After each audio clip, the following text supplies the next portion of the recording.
कथा प्रारंभ होत है, सुनो वीर हनुमान, राम लखन और जानकी करत सदा कल्याण। जय श्री राम। वेगी विलंब न करिय नृप, साजिय सबुई समाजो, सुदिन सुमंगल तबहि, जब राम होहि जुबराजू।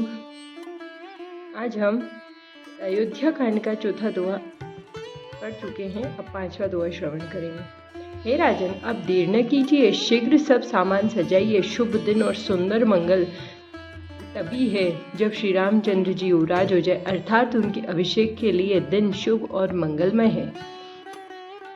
मुदित महीपति मंदिर आए, सेवक सचिव सुमंत्र बोलाए, कही जय जीव शीस तिन नाए, भूप सुमंगल वचन सुनाए।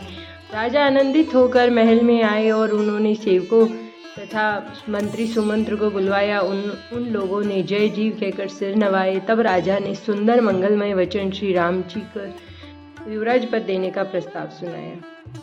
जो पाँच हिम्मत लागे नीका, करहु कर सिहिय राम ही टीका।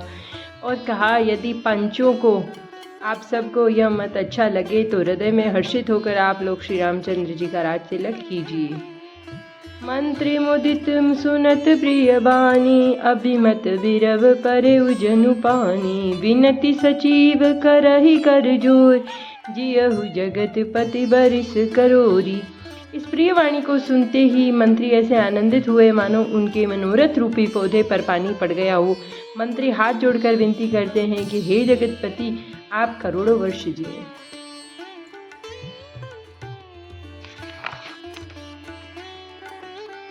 जग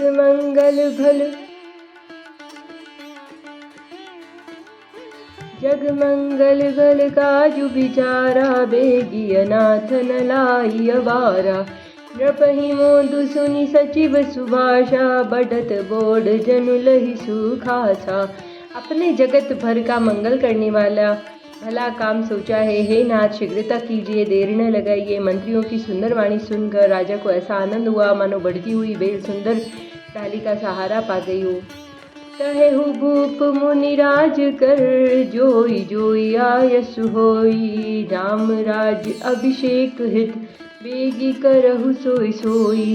राजा ने कहा कि श्री रामचंद्र जी के राज्य अभिषेक के लिए मुनिराज वशिष्ठ जी की जो आज्ञा हो, आप लोग वही सब तुरंत करें। हर्षि मुनीस कहु मृदुवानी, आनहु सकल सुतीरथ पानी। औषध मूल फूल फल न पाना, कहे नाम गनि मंगल नाना। मुनिराज ने हर्षित होकर कोमल वाणी से कहा कि संपूर्ण श्रेष्ठ तीर्थों का जल ले आओ। फिर उन्होंने औषधि, मूल, फूल, फल, पत्र आदि अनेकों मांगलिक वस्तुओं के नाम गिनकर बताए। चामर चरम बसन बहुभांति, रोम पाट पट अगणित जाति। मणिगण मंगल वस्तु अनेका, जो जग जोग भूप अभिषेका। चंवर मृगचर्म बहुत प्रकार के वस्त्र, असंख्य जातियों के ऊनी और रेशमी कपड़े, मणियाँ तथा और भी बहुत सी मंगल वस्तुएं जो जगत में राज्य अभिषेक के योग्य होती है, वह सबको मंगाने की उन्होंने आज्ञा दी। वेद विदित कहि सकल विधाना, कहेहु रचेहु भरपूर विविध विताना। सफल रसाल पूग फल केरा, रोपहु बिदन पहु पुर चहु घेरा। मुनि ने वेदों में कहा हुआ सब विधान बताकर कहा, नगर में बहुत से मंडप सजाओ, फलों समेत आम, सुपारी और केले के वृक्ष नगर की गलियों चारों ओर रोप दो। रचहु मन्यु मणि चौके चारु, कहु बनावन वेगी बजायु। पूजहु गणपति गुरुकुल देवा, सब विधि करहु भूमि सुर सेवा। सुंदर मणियों की मनोहर चौक पुरवाओ और बाजार को तुरंत सजाने के लिए कह दो। श्री गणेश जी, गुरु और कुल देवता की पूजा करो। भूदेव ब्राह्मण की सब प्रकार से सेवा करो। सिया राम जय जय राम, श्री राम जय सिया राम। ध्वज पताका तोरण कलश, सजहु सुरग रथ नाग। सिर धरि मुनि बर वचन सबु, निज निज काज ही लाग। ध्वजा, पताका, तोरण, कलश और घोड़े, रथ, हाथी सबको सजाओ। मुनि श्रेष्ठ वशिष्ठ जी के वचनों को शिरोधार्य करके सब लोग अपने अपने काम में लग गए। जो मुनीस जेहि आय सुदीना, सोते ही काजु प्रथम जनु कीन्हा।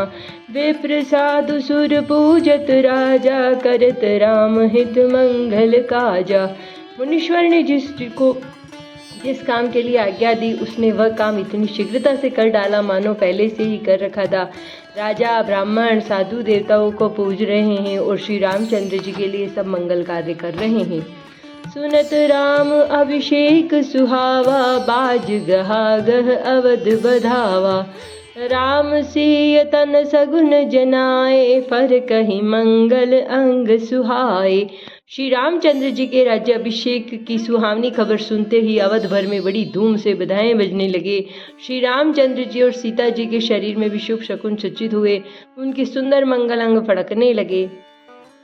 पुलकिसा प्रेम परस पर कहि, भरत आगमन सूचक अहहि। भय बहुत दिन अति अवसेरी, सगुन प्रतीति प्रिय भेंट प्रिय केरी। पुलकित होकर वे दोनों प्रेम सहित एक दूसरे से कहते हैं कि ये सब शगुन भरत के आने की सूचना देने वाले हैं।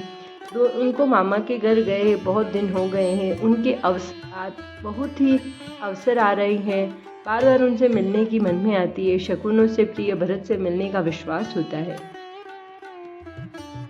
भरत सरिस प्रिय को जग माही, इह ही सगुन फल दूसर नाही। राम ही बंधु सोच दिन रात, अंडनि कमट हृदय जहि भाती।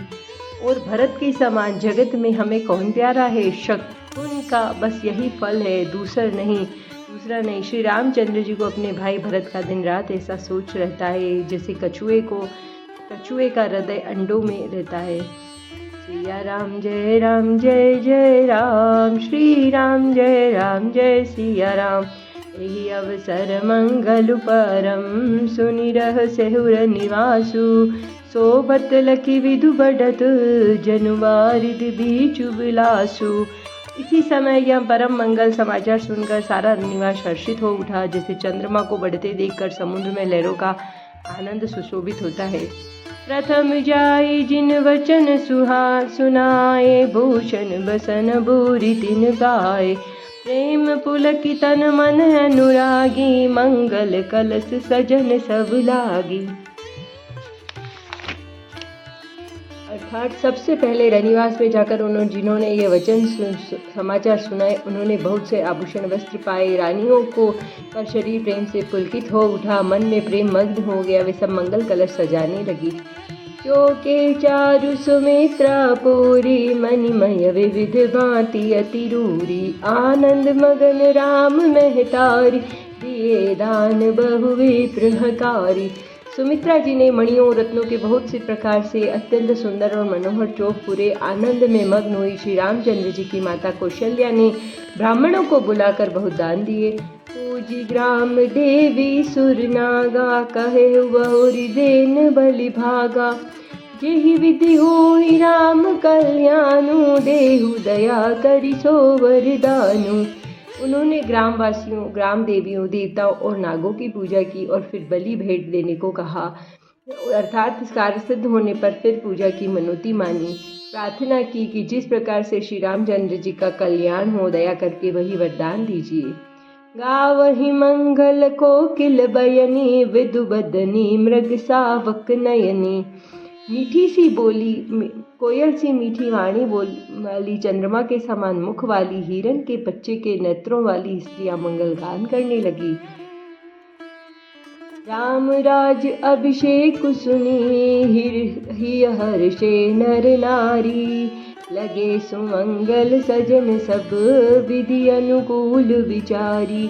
श्री रामचंद्र जी के राज्याभिषेक की सुनकर सभी स्त्री पुरुष हृदय में हर्षित हो उठे। विधाता को अपने अनुकूल समझकर सब सुंदर मंगल साज सजाने लगे। तब नर नाह वशिष्ठ बुलाए, राम धाम सिख देन पढ़ाए। गुरु आगमन सुनत रघुनाथा, द्वार आई पद नायउ माथा। तब राजा ने वशिष्ठ जी को बुलाया और शिक्षा देने के लिए श्री रामचंद्र जी को महल में भेजा। गुरु का आगमन सुनते ही श्री रघुनाथ जी ने दरवाजे पर आकर उनके चरणों में मस्तक नवाया। सादर अर्घ दे घर आने, सोरह भांति पूजी सन्माने, गहे चरण सिय सहित बहोर, बोले राम कमल कर जोरी। आदर पूर्वक अर्घ देकर उन्हें घर में लाए, षोडशोपचार पूजा करके उन्होंने उनका सम्मान किया। फिर सीता जी सहित उनके चरण स्पर्श किए। कमल के समान दोनों हाथों को जोड़कर श्री राम जी बोले, सेवक सदन स्वामी आगमनु, मंगल मूल अमंगल दमनु, तदपि उचित जनु बोली सप्रीति, पटियहि काज नाथ असिनीति। यद्यपि सेवक के घर स्वामी का पधारना मंगलों का मूल और अमंगलों का नाश करने वाला होता है, तथापि हे नाथ, उचित तो यही है कि प्रेम पूर्वक दास को ही कार्य के लिए बुला भेजते, ऐसी ही नीति है। प्रभुता तजी प्रभु कीन सनेहु, भयउ पुनीत आजु यह गेहु, आयसु होई सो करो गोसाई, सेवक लहहि स्वामी सेवकाई। परंतु प्रभु, आपने प्रभुता छोड़कर स्वयं यहाँ पधार कर जो स्नेह किया, इससे आज यह कर पवित्र हो गया है। गोसाई, अब जो आज्ञा हो मैं वही करूँ। स्वामी की सेवा में ही सेवक का लाभ है। सिया राम जय राम जय जय राम, श्री राम जय सिया राम। सुनि स्नेह साने वचन, मुनि रघुबर ही प्रशंस, राम कस न तुम कहु, अस हंस बंस अवतंस। श्री रामचंद्र जी के प्रेम में सने हुए वचनों को सुनकर मुनि वशिष्ठ जी ने श्री रघुनाथ जी की प्रशंसा करते हुए कहा कि हे राम, भला आप ऐसा क्यों न कहें, आप सूर्यवंश के भूषण जो हैं। कथा विसर्जन होत है, सुनो वीर हनुमान, राम लखन और जानकी, करत सदा कल्याण। जय श्री राम। हर हर महादेव। नमो पार्वती।